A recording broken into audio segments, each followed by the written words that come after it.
My stepchildren said they answer only to their biological parents. So I changed the locks, cancelled every privilege in my name, and told their father pickup was tonight. No one argued. Part 1. You know what? I used to believe that love and patience could win over anyone, especially kids, that if you just showed up consistently and treated children with kindness, they'd eventually come around. I learned the hard way that some people, even kids, will take your kindness for weakness and your generosity for granted. My name is Mark. I'm 42, and I've been married to my wife Jessica for 3 years now. This story is about the moment I finally stood up for myself and my family, and why sometimes the most loving thing you can do is set boundaries that actually mean something. When Jessica and I got married, we became a blended family. I brought my 2 kids from my previous marriage, Emma, who's 10, and Tyler, who's 8. Jessica brought her 2 kids from her first marriage, Mason, who's 16, and Chloe, who's 14. Their biological father, David, lives about 20 minutes away and has them every other weekend. From day one, I tried to be the stepdad I wished I had growing up. I included Mason and Chloe in everything, family game nights, vacation planning, and even asking their input on house rules. I paid for their school supplies, sports equipment, and took them to practices just like I did for Emma and Tyler.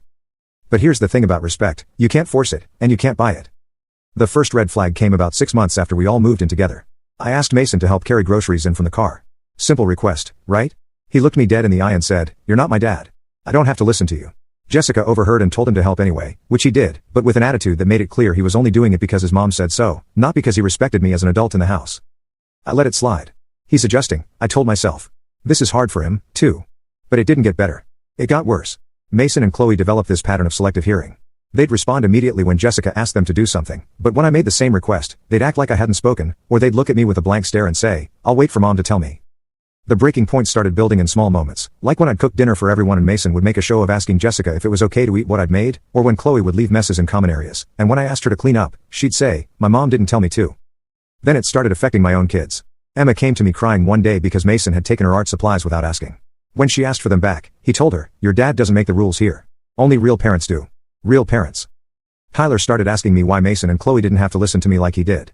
How do you explain to an 8-year-old that some kids in the house follow different rules based on whose DNA they share? I talked to Jessica about it multiple times. She'd have conversations with Mason and Chloe. They'd apologize and things would be okay for a few days. Then we'd be right back to the same pattern. "They're still adjusting," Jessica would say. "Their father fills their heads with ideas about loyalty and biological family. Just give it more time." But time wasn't fixing anything. It was making things worse because Mason and Chloe were learning they could disrespect me without real consequences. The incident that changed everything happened on a Thursday night in February. I'd had a long day at work and came home to find Tyler in his room crying. When I asked what was wrong, he told me that Mason had broken his favorite toy, a model airplane we'd built together. And when Tyler got upset, Mason said, "Tell your dad to buy you a new one. That's all he's good for anyway." I found Mason in the living room playing video games like nothing had happened. "Mason," I said, "we need to talk about what happened with Tyler's airplane." He didn't even pause his game. "I don't know what you're talking about." "You broke his model airplane, the one we built together." He shrugged. "Accidents happen." "This wasn't an accident," Tyler said. "You threw it against the wall when he wouldn't let you use his gaming headset." Mason finally looked at me, but his expression was pure defiance. "Tyler's lying. And even if he wasn't, you're not my dad. I don't have to explain anything to you." "You're living in my house," I said, trying to keep my voice calm. "You're eating food I buy, using electricity I pay for, and you just broke something that belongs to my son. You absolutely do owe me an explanation." He laughed. "Your house? Mom pays rent, too. Your son? Tyler's not even related to me. And you? You're just mom's husband. You're not my parent. You don't make my rules. And I don't answer to you." Something snapped inside me. Not anger exactly, but this cold clarity. This kid had just told me exactly where I stood in his eyes. And it wasn't just disrespectful, it was cruel. But instead of yelling, I nodded. "Okay," I said. "I hear you loud and clear." I walked away and went to my home office. I pulled out my laptop and started making a list of everything in the house that was in my name or that I paid for: the mortgage, the utilities, the internet, the cable, the family cell phone plan that included Mason and Chloe's phones, the car insurance that covered Jessica's car, the one she drove Mason and Chloe around in, the gym membership, the streaming services, even the gaming console Mason had been playing on. Then I started making phone calls. I called my cell phone provider and removed Mason and Chloe's lines from our family plan. I called the cable company and scheduled a disconnection for the next day. I called the internet provider and did the same. I changed the password on all the streaming accounts. Jessica found me in the office around 10 p.m. "What are you doing?" she asked. "Mason made it very clear tonight that I'm not his parent, and he doesn't answer to me," I said without looking up from my computer. "So, I'm making sure he doesn't have to worry about accepting anything from someone who isn't his parent." Her face went pale. "Mark, what did you do?" "I'm removing Mason and Chloe from everything that's in my name or that I pay for. Their phones are already disconnected. Internet and cable get shut off tomorrow. I'm also going to need David's address because I'll be dropping off their belongings this weekend." "You can't be serious." I looked at her. "Jessica, your son just told me I'm nothing more than your husband, that I have no authority in my own house, that my children don't matter because they're not related to him. He's right that I'm not his parent, but that means I'm not responsible for him either. They're kids, Mark. They're still learning. No, I interrupted. Emma and Tyler are kids, and they've learned to be respectful. Mason is 16. He's old enough to drive, old enough to have a job, old enough to understand consequences. If he wants to act like I don't exist, then as far as his privileges go, I won't exist. I spent the next day implementing my plan. I packed up Mason's and Chloe's belongings, clothes, electronics, personal items, and loaded them into my truck. I changed the locks on the house and had new keys made for Jessica, Emma, Tyler, and myself. When Jessica, Mason, and Chloe came home that afternoon and couldn't get in, they called me. Mark, Jessica said when I answered, we can't get in the house. I changed the locks, I said calmly. Mason and Chloe's things are packed and ready to go to David's. You can't kick out my children. I'm not kicking them out because they're your children. I'm removing them because they've made it clear they don't recognize me as having any authority in my own home. People who don't respect the homeowner don't get to live in the home. There was silence on the other end. I'll be home in 20 minutes, I continued. David can pick them up then, or you can drive them over, but they're not coming back in this house until they can treat me with basic respect. When I got home, David was already there. Jessica had called him, and he'd come straight over. David said when he saw me, this seems pretty extreme over some teenage attitude. I looked at him steadily. David, if your son told you that you weren't his parent, that he didn't have to listen to you, and that your children didn't matter to him, what would you do? David was quiet for a moment. I'd probably want to teach him a lesson. That's all I'm doing, teaching a lesson about respect and consequences. I turned to Mason and Chloe, who were standing next to Jessica's car, looking stunned. I want you both to understand something, I said. This isn't about me being mean or petty. This is about respect. You've told me in words and actions that I'm not your parent, and you don't answer to me. Okay, I accept that. But parents provide for their children. If I'm not your parent, then I'm not obligated to provide for you. Mason, for the first time since I'd known him, looked uncertain. You were really going to make us leave? You told me I had no authority over you in my own house. You were right. But authority and responsibility go together. No authority means no responsibility. Chloe started crying then.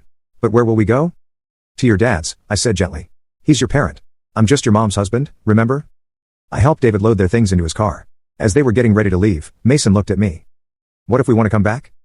Then you'll need to decide if you can treat me with the same respect you'd show your father, because that's what I am in this house, a father figure who deserves basic respect. They left with David that night.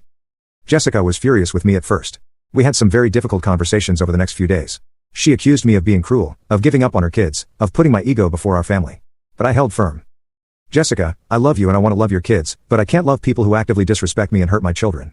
Mason and Chloe need to learn that actions have consequences, and the consequence of rejecting my authority is losing my support. Emma and Tyler, meanwhile, were different kids. The tension in the house disappeared overnight. They did their homework without being asked, helped with chores without attitude, and for the first time in months, they seemed relaxed in their own home. After a week, David called me. Mason and Chloe want to come back, he said. They've been asking every day. What do you think? I asked. I think they learned something, David said. Mason especially. He's been quieter, more thoughtful. I think he realized that respect isn't optional in a household. And Chloe, she misses her mom. She asked me to tell you she's sorry for being rude. I talked it over with Jessica. We decided to let them come back but with clear expectations. When Mason and Chloe returned, I sat them down for a conversation. Before you move back in, I said, I need to know that you understand the rules of this house. I'm not asking you to call me dad or to love me like you love your father, but I am asking you to treat me with the same respect you'd show any adult who's taking care of you. Mason nodded. I get it. And I'm sorry about what I said about Tyler and the airplane thing. That was messed up. And I'm sorry for being disrespectful, Chloe added quietly. I didn't realize how much you do for us until it was gone. It wasn't perfect immediately. There were still moments of tension, still times when old patterns tried to resurface, but something fundamental had changed. Mason and Chloe had learned that respect isn't just something you give to people you're related to. It's something you give to people who care for you. 6 months later, Mason came to me when he was struggling with a math problem instead of waiting for Jessica to get home from work. Chloe started saying thank you when I drove her to soccer practice. Small things, but they mattered. The real test came about a year later when Mason wanted to go to a concert with friends. He came to me and Jessica together and asked for permission. When Jessica said yes but I expressed some concerns about the venue and the crowd, Mason didn't dismiss me or say he didn't have to listen to me. Instead, he addressed my concerns seriously and worked with me to come up with a compromise that made everyone comfortable. That's when I knew we'd truly become a family. Looking back, I don't regret changing those locks. Some people called it extreme, but sometimes extreme situations require clear responses. Mason and Chloe needed to learn that you can't have the benefits of being part of a family without the responsibility of treating all family members with respect. My marriage with Jessica is stronger now, too. She saw that I wasn't willing to be a doormat, but I also wasn't willing to give up on her kids. I was willing to fight for a relationship built on mutual respect rather than one-sided obligation. Emma and Tyler learned something important, too, that respect isn't negotiable in our house and that I'll stand up for them when they're being treated poorly. As for David, he and I actually have a better relationship now. He respects the fact that I held his kids accountable, and I respect that he supported the lesson they needed to learn. So, there you have it. Sometimes love means setting boundaries. Sometimes being a good parent or step-parent means being willing to be the bad guy for a while to teach an important lesson. Was I wrong to change the locks and kick out my stepchildren? Or was it the wake-up call they needed to learn about respect and consequences? Let me know what you think in the comments below.